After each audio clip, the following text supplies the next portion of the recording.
Let's close the book on the 2023 MLB Draft by looking to see how each first-rounder did with their first taste of professional baseball. You are Locked On MLB Prospects, part of the Locked On Podcast Network, your team every day.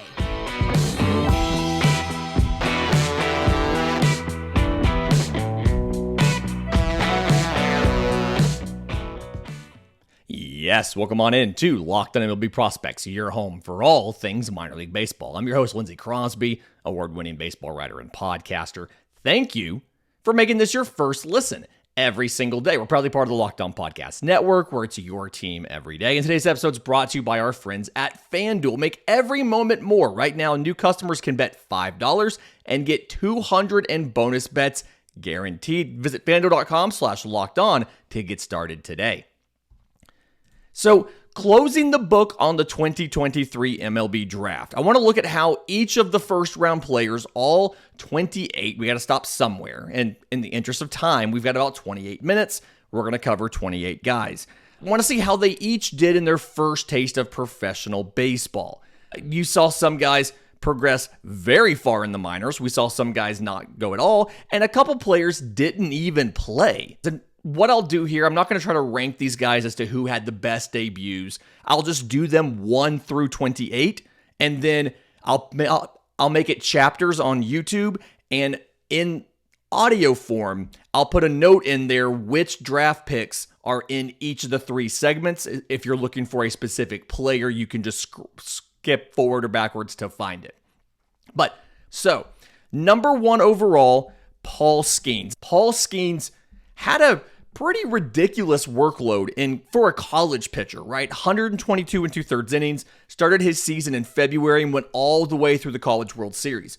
And Pittsburgh was talking about how can we use this time after the draft while he's still up and hot to maybe make him a little bit better, but not give him too much of a workload. So what they decided on doing was tweaking his workload or his pitch mix a bit as far as the percentage of things that he threw, and maybe adjusting and introducing some new pitches. The big things that I noticed was the 2-seam fastball. He threw that a little bit more. He threw the changeup a little bit more.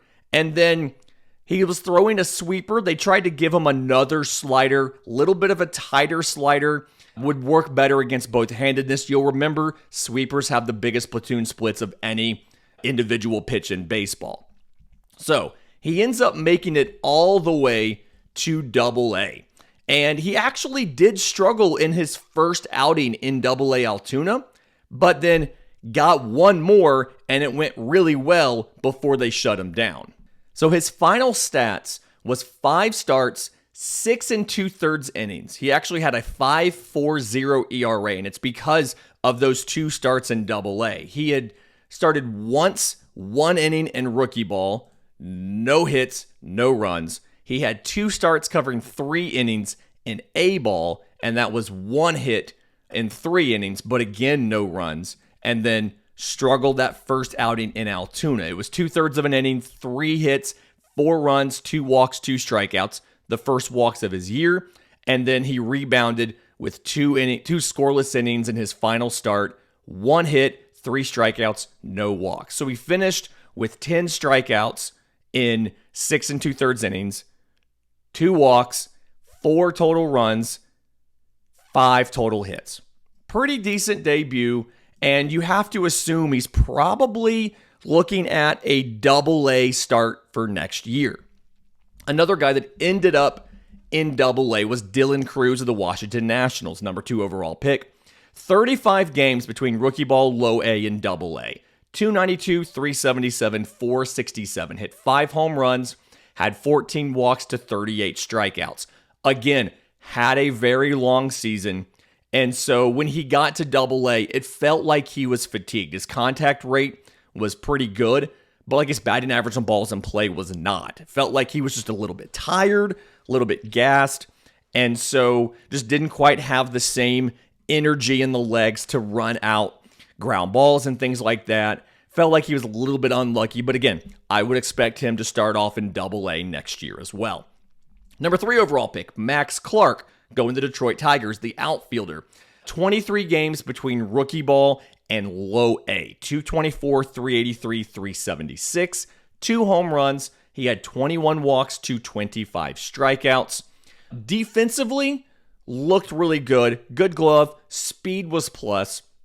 The low A struggles, like he only batted 154 in low A, but the on base, 353. Really good walk rate overall. It was something where it was a little bit of power struggles and it was some swing and miss struggles. Probably going to start Max Clark off in low A next year. That's what I would do if it was me. You never know. They may put him in high A, but I feel like it's going to be low A for Max Clark. Wyatt Langford of the Texas Rangers. This is the big one. Made it all the way to AAA. And there was legitimate speculation. Would he get a major league call-up before the season ended? That's how good he looked. 44 games combined between rookie ball, high A, double A, and triple A. 360, 480, 677. 10 home runs, 36 walks to 34 strikeouts. Without question, the best debut of any player from the 2023 MLB Draft. He hit for average, he hit for power, every single place. He was 12 of 15 on stolen bases, so the speed was there. The plate discipline was really good. He was hitting the ball hard. He was putting the ball in the air. There's literally not much that you had to work on or that you have a list for Wyatt Langford to work on going forward. Now, I absolutely do think, is he going to open the year in Major League Baseball next year? Probably not. He's probably going back to AAA to start the year next year. But knowing that he's a left fielder defensively, there is not a ton of stuff that you have to get him to work on other than making sure that he's good with Major League quality breaking stuff before you call him up. I do think he could be... There's a chance he wins a job out of spring training, and if so, it's going to be a battle between him and Evan Carter to see who gets Rookie of the Year votes in the American League. But Wyatt Langford, to me, feels like let him marinate in AAA most of the year, and then you can call him up late to do a Rookie of the Year run in 2025 if you want to try to get that, or if you have injuries or need more thump, call him up partway through the year. Walker Jenkins of the Minnesota Twins gets 26 games between rookie ball and low A. 362, 417, 571, hit 3 home runs, 9 walks to 14 strikeouts. A lot of stuff to like here. The real kind of nitpicky thing was ground ball to fly ball rate. It was a lot of his contact was ground balls. And so elevating that a bit, and some of that's just adjusting to professional quality breaking pitches. Not major league quality, it's low A, but professional quality breaking pitches. But otherwise, good introduction to professional baseball for Walker Jenkins. Jacob Wilson of the Oakland A's came in as one of the best contact hitters in the draft. I'll remind you, his final year at Grand Canyon, he had 192 at-bats. He struck out 5 times. He did beat that number in his major league debut, 26 games between rookie ball and high A. 333, 391, 475. 1 home run. It was more gap power than home run power, right? It was hitting doubles in the gap and things like that. 6 walks to 11 strikeouts. The range looked good. The arm strength looked good at shortstop. It's probably something, you're probably starting him at Double A next year with the understanding that he feels like provided he either develops more power rather quickly or you decide he's not going to be a big power guy in the majors, that he could be up sooner rather than later. And number 7 pick, Rhett Lauder of the Cincinnati Reds. Rhett Lauder, he spent time in high A with the Dayton Dragons, but he did not actually pitch. He was on the development list, so he worked with the coaching staff. He learned some of the routines of the monotony of six games a week, things like that. I've heard a little bit of whispers about the health of his arm, nothing that can be substantiated. I'm probably doing a disservice by even mentioning it here, but I wanted to just pass it along that we heard something. And so looking to see where Rhett Lauder would debut next year, I would assume it would be high A. In just a minute, we're going to get to the middle parts of the draft, including a couple different catchers who handled themselves okay. We'll do that next right here on Locked On MLB Prospects. But first, today's episode is brought to you by our friends at FanDuel. October baseball is back, and you can make your postseason debut with FanDuel, America's #1 sportsbook. Because you join FanDuel today, you can get started with $200 in bonus bets guaranteed when you place your first $5 bet. Visit FanDuel.com/lockedon to create your new account. You can get in on the action from the first pitch until the final out, betting on everything from strikeouts, home runs, who will win the game. And if you don't want to wait for the end of the game to get your W, just predict what's going to happen in the next at-bat with a quick bet. So head on over to FanDuel.com/lockedon right now and step up to the plate this postseason with $200 in bonus bets guaranteed. Make every moment more with FanDuel, an official sports betting partner of Major League Baseball. Okay, so going back and looking at the 2023 draftees in the first round and how they did in Major League Baseball, the number 8 overall pick, catcher Blake Mitchell of the Royals. And this was the big surprise, right? We knew the Royals needed catching. I talked about that ad nauseum. But we thought it was going to be Kyle Teal, the college catcher, not Blake Mitchell, the high school catcher.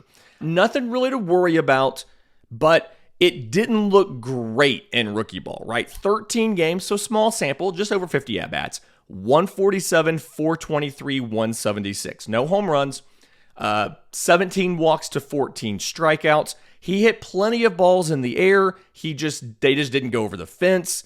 And something where he looked good behind the plate, like defensively. I still maintain I would have rather the need for catchers in this organization. I would have rather had the polished college guy versus the prep guy. But given how some of the guys after him were picked, I could imagine there's some Royals fans who are a little bit annoyed. And when you hear how Kyle Teal did, going to be some Royals fans who are a little bit annoyed. I wouldn't be worried about the Blake Mitchell not working out as of now. Chase Dollander, right-hand pitcher to the Colorado Rockies at pick number 9. Another guy that did not pitch after the draft. He had a heavy workload this year, and he didn't look as good as he did his sophomore year. So what they did is they sent him essentially to instructs. They had him on the backfields at the spring training facility. They had him in the lab working on mechanics, trying to make some of the biomechanical changes and the tweaks to get him back into what he looked like in 2022. No injury concerns from what I've been told. He should be assigned to an affiliate for 2023. I would imagine probably high A, but they could be conservative and start him in low A, depending on how spring training goes. Noble Meyer, the prep righty for the Miami Marlins, first prep pitcher taken in this draft. He threw in 5 games in the regular season and then another 5 in the postseason. So in those 11 innings in the regular season, 7 walks, 15 strikeouts, a total of a 4.09 ERA. When he went to the postseason, this is low A Jupiter. It's the Hammerheads, I think. 5 2/3 innings, 1 hit, no runs. Looked really good. Fastball ran up to almost 100. Slider was just absolutely deadly looking. And Noble Meyer, very good start to the year. I would imagine he's back in low A next year. Pick number 11, Nolan Schanuel. This is the one that was obviously incredibly surprising because he made it to the majors less than a month after being drafted. So I've got 2 sets of stats for you. 22 games in the minors between rookie ball, low A, double A. 365, 505, 486. Hit 1 home run. Gets promoted to the majors. 27 games, 284, 407, 343. Still hits 1 home run. Has a good batting average, a good on base, good batter's eye, 18 walks to 18 strikeouts. It's something he was considered to have the best plate discipline of anybody in this class, so they thought he'd be able to handle it. Obviously, he did that, and for a while, he had a pretty long stretch of he reached base in every single game. Doesn't necessarily have that first base power that you expect, but did really well. Defensively, he looked fine. And I mentioned this yesterday. They can slow roll guys like Sonny DeShera because they have Nolan Schanuel who can at least contribute at an average level. Pick number 12 to the Arizona Diamondbacks, Tommy Troy out of Stanford. Between rookie ball and high A, 27 games, 271, 374, 469 with 4 home runs. He had 16 walks to 28 strikeouts. He did really well in rookie ball. 4 games there, he was like 5 of 11, but still, he didn't do bad in high A, 247, 343, 447. The Northwest League is not an easy league to get base hits in, and it's not easy to hit for power. So the fact that he had 9 extra base hits in like just under 100 plate appearances in the Northwest League is a good thing. He was 9 for 9 on stolen bases, notable because he had a broken foot. He actually had surgery on his foot after the season ended. You feel good about the fact he could get on base, he could steal bases. Defensively, he looked okay. The power was better than we maybe thought it was going to be. Obviously, you hope he's healthy. The swing and miss, a little bit concerning. I expect him next year probably starting back off in high A with the look of getting him to double A pretty quickly. Pick number 13, Matt Shaw to the Chicago Cubs out of Maryland. 38 games between rookie ball, high A, double A. 357, 400, 618. 8 home runs, 9 walks to 25 strikeouts. Really good debut. One of the better debuts in all of the draft. Feels like he could get to the majors really quickly. He was adept at stealing bases, 15 of 18. In the Midwest League in high A, 1,082 OPS in those 20 games. 852 OPS in double A. He hit everywhere he went. The Midwest League, not an easy league to hit in. The Southern League, not an easy league to hit in. And so he did really well with both, and it feels like he could be one of the faster movers in this draft. As far as time to the majors, the question is, where do you play him? Shortstop, second base, you've got Dansby Swanson, you've got Nico Horner. Interested to see what the Cubs do there. Do they rotate him in? What happens? Pick number 14. Royals fans are going to pay attention to this. Catcher Kyle Teel goes to the Boston Red Sox. 26 games between rookie ball, high A, double A. 363, 482, 495. Hits 2 home runs, 21 walks to 22 strikeouts. Lefty hitting catcher, you love to see that. He had great contact quality as far as hitting the ball hard. He was putting the ball in the air. He also did really well behind the plate, threw out just under 30% of base stealers, and did really well as far as game calling, defense blocking, stuff like that. Looked really good. Good pick by the Red Sox. Good debut. Jacob Gonzalez out of Ole Miss at pick 15 to the Chicago White Sox. Not an amazing debut. 34 games between rookie ball and low A. 211, 333, 260. 1 homer, 23 walks to 25 strikeouts. A lot of bad luck, right? His BABIP was like 245. A little bit of bad luck, but also not great contact quality as far as he put the ball on the ground way too much. And he did better at keeping the ball elevated in college at Ole Miss. I watched him in person. I scouted him in person do really well with that. And I think this was more of in the transition to minor league ball, he struggled a little bit. I think like he played all shortstop. I think they're going to test him out at third base as well, simply because Colson Montgomery, you talked about this yesterday, looks to be the shortstop of the future. So they're probably going to test him out at third base a little bit as well. But either way, Jacob Gonzalez probably in low A to open the year next year. Pick number 16, Bryce Eldridge to the San Francisco Giants. Prep two-way player.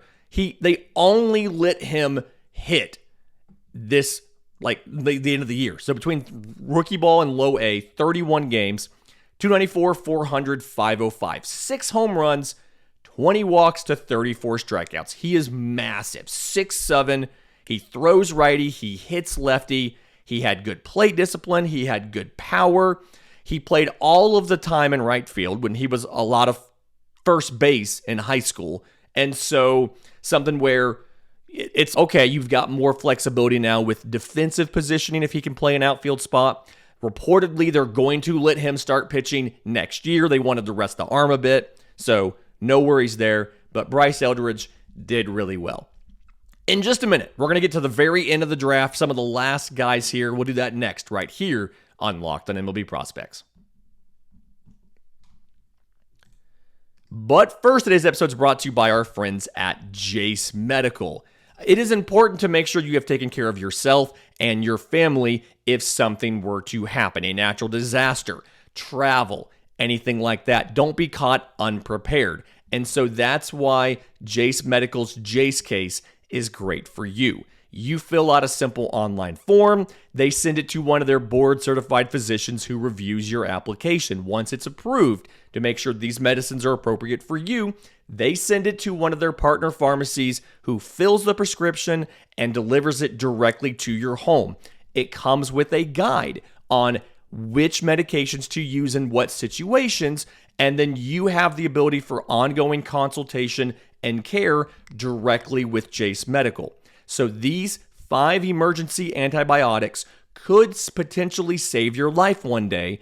In an emergency, it gives you great peace of mind by knowing that you have access to the medication that you may need in an emergency. Get $20 off of these life-saving antibiotics today from Jase Medical by using code LOCKEDON at checkout on jasemedical.com. That's JASE medical.com. Okay, back half of the draft here, trying to catch the last couple guys in the first round. Enrique Bradfield out of Vanderbilt to the Baltimore Orioles. One of the fastest guys in the draft. Did a lot of taking extra bases and steals. Played really good defense. Didn't hit for a ton of power. Didn't necessarily do that when he got to the minors as well. Rookie ball, low A, high A, combined 25 games. 291, 473, 329. No home runs, but 25 stolen bases. Not only no home runs, he only had 3 extra base hits, but he stole 25 bases. He scored 22 runs in those 25 games. He walked 26 times to 16 strikeouts. He's not necessarily there for power. He didn't bring it, but you don't necessarily need it. I'd be looking for Enrique Bradfield, probably high A, and maybe double A, depending on how spring training goes, and should be a pretty fast track to the major leagues with the understanding he's not there to hit for power. He's going to give you great defense in center field, amazing speed. He's going to steal bases. He's going to get on base quite a bit. He's just not going to be a power threat for you. Number 18, Brock Wilken to the Milwaukee Brewers. Junior from Wake Forest, tons of power in his college career. Hit 31 home runs his junior level. Rookie ball, most of the time in high A, brief cameo in double A at the very end of the year. 47 games total. 285, 414, 473 with 5 home runs. 33 walks to 47 strikeouts. He, just like you see a slugger in the middle of an order, a typical third base kind of slugger. He sees a lot of pitches. He strikes out a lot, but he also hits for a lot of power and can work some walks. 33 walks is pretty good. He did really well at elevating the ball and getting quality contact. He looked pretty good defensively at third base too. I saw some of his work in Double A at the very end of the year as Montgomery and Biloxi were battling for that final playoff spot in the Southern League. He looked pretty good defensively, and maybe it was something like there was questions coming out of college about how good his defense would be. I think it's okay. Pick number 19, Braden Taylor out of TCU to the Tampa Bay Rays. Got in 25 games in the regular season between rookie ball and low A. 242, 361, 516. Hit for 5 home runs. I think that's maybe necessarily more than we expected. 17 walks to 34 strikeouts. I think that's a little bit more than we expected, right around 30% strikeout rate. Did really well in the playoffs as well. 5 games, 3 extra base hits, 4 walks, looked good. But really good athlete, was 12 of 12 on stolen bases, so didn't get caught once, was caught once in college in 40 attempts. But just got to work on the swing and miss a bit, but a really good debut for Braden Taylor. Pick number 20, Arjun Namala, the prep shortstop for the Toronto Blue Jays. 9 games, 200, 500, 320 in rookie ball. 14 walks to 8 strikeouts. Most of what he did was working in instructional stuff, backfields, in the cages, things like that. Didn't get a ton of play time, but you love how often, 35% walk rate, obviously a small sample, but you love how much he walked. Excited to see what he does next year. Would imagine he's in low A to start the year. Chase Davis really struggled in his pro debut. He was an on-base machine and a power-hitting machine at Arizona. But he was 34 games in low A this year, like 130 plate appearances. 212, 366, 269. No home runs, 25 walks to 34 strikeouts. So 6 extra base hits, all doubles, struck out 26% of the time. He did walk 19% of the time, but it felt like he popped up a lot. So I don't know how much of that was him pressing, how much of that was him being in the Florida State League and opposing pitcher, like that being a pitcher-friendly league. I don't know how much of that was him pressing too hard. I'm confident he'll rebound next year, probably going back to low A, maybe high A, depending on spring training. I drafted him in my home dynasty league with my first pick. So not number one overall, but my first round pick. So I hope he does well. But I still have faith in Chase Davis. Colt Emerson, number 22 to the Seattle Mariners.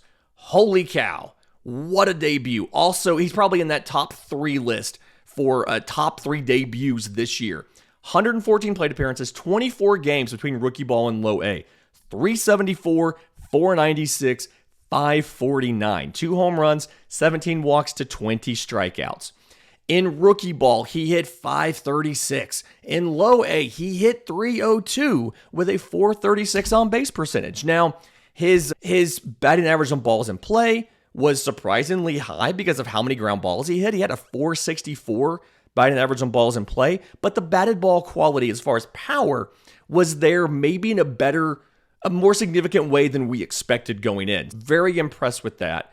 Probably going to go back to low A, spend most of the year there next year, but Colt Emerson looked like the real deal. Wow. Ralphie Velasquez, the catcher to the Cleveland Guardians at 23. Only 6 games in rookie ball, 348, 393, 739. 2 home runs, 3 walks, 5 strikeouts. Very small sample size. He's a big boy. 6'3", 215. He got 5 extra base hits and 2 homers in that 6 games, so you'll like that. DH in 4 games, caught 1, first base at 1. We have no idea about the defense because he literally got 1 game in rookie ball and nobody can watch those. So, Hurston Waldrep for the Atlanta Braves made it to AAA to end the season. 8 starts, 1.53 ERA and 29 in the 3rd inning. 16 walks to 41 strikeouts. Just like college, the walk rate was just about exactly the same. Fastball, splitter, something where like he was considered to possibly be called up by the Braves as well because they needed pitchers at the end of the year. But I expect him to debut some point in time next year. I expect him to be in the major leagues by mid-season, if not earlier, barring health. Just looked really good. He's always going to be a little bit effectively wild, but either way, love Hurston Waldrep. I took him with my 2nd round pick in my home dynasty league. Love that. Dylan Head of the Padres at 25. 27 games, 267, 363, 400 with 1 home run, 15 walks to 19 strikeouts. Really good plate discipline in rookie ball, 11 walks in 14 games, 4 walks and 10 strikeouts in 13 games in low A. But speed was really good. Also, inexperience was there. Was caught stealing 3 times in 7 stolen base attempts. So, a little bit of work to do, but should hit at the top of the order. Will be a good center field defender. We like that. George Lombard Jr. of the Yankees. 13 games between rookie ball and low A. 311, 466, 356. 13 walks, 12 strikeouts. Not a ton to say. High batting average on balls in play, 424. But really smart baseball kid. Feels like he did really well. Shortstop Aiden Miller of the Philadelphia Phillies, the prepster, rookie ball and low A. In the regular season, no home runs, right? He had 20 games, 303, 425, 379 with 12 walks and 15 strikeouts. He had 6 games in the playoffs for the Florida State League. Hit 348, went deep there as well. Something where his batting average wasn't great in low A, but some of that was acclimation. I think it was something where when he got to the playoffs, he had been there a little bit longer. He did okay. Don't be worried, Phillies fans. I think Aiden Miller has the stuff to be really good. And the final guy from the regular first round, Bryce Matthews out of Nebraska, the shortstop to the Houston Astros at pick 28. Between rookie ball and low A, 35 games, 208, 365, 352. 25 walks to 41 strikeouts, 4 home runs. Did really well from the power department, from the speed department. Had 10 total extra base hits in 120 at-bats in low A. So did really good there. Speed-wise, 16 and 19. He did a good job at working counts. He walked 16% of the time, but he also struck out 40%, or struck out 40 times in low A. A lot of that was swing and miss in the zone. So you've got to work on contact right there. But I think it's absolutely something. Got all the tools, is a good worker, should be fine. Fantastic week this week. Couple more things coming up. Deep dive into the Tigers, looking at the prospect team of the year, guide each position. So stay tuned for that. In the meantime, if you have questions for us, I'm on Twitter at Crosby Baseball. Show's on Twitter at Locked On Farm. You can email us, lockedonmlbprospects@gmail.com. We've got a subtext. We've got a Discord. All in the episode description, all in the show notes. Until tomorrow, remember, it's always a good time to pay a minor leaguer.